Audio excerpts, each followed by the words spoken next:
Hi, I'm Megan Roy. I'm the Director of Student Support Services for the Champlain Valley School District, and I'm here to share a little bit about how the special education budget is created, a little bit about what special ed is, what we have to provide, and then how that fits into our budget conversations. And then I'm going to talk a little bit about some changes to how the state helps support and fund special education that impact our budget development.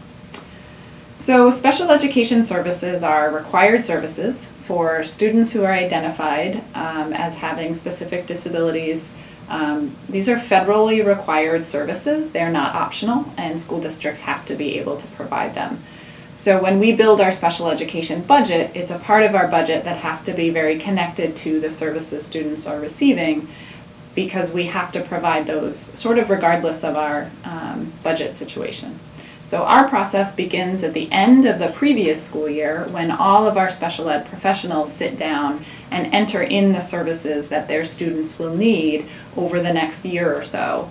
That information is all compiled together. It's looked at by local leadership teams and special ed directors with their principals, and then it's looked at as a district, and it's all folded up together into our special ed budget.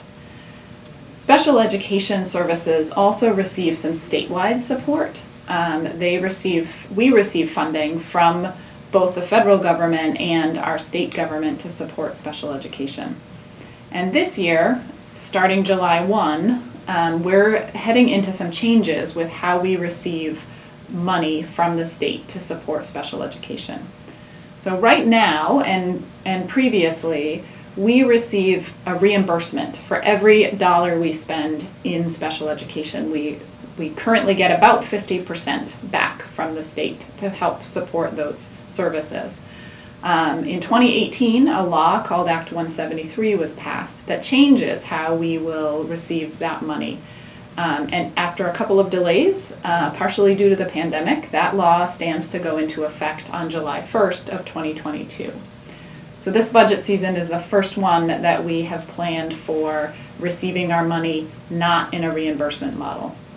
Instead, there will be a grant amount that's calculated at the state level, and it will be given to us multiplied by the number of students in our system, not the number of students on IEPs, but our total number of students. That changes how we make decisions about budget for special education, because we can't count on a commensurate amount of reimbursement happening regardless of how much we spend. However, the good news is Champlain Valley stands to receive roughly similar amount of statewide support for special education as revenue, mostly because our spending historically is around the statewide average for special education.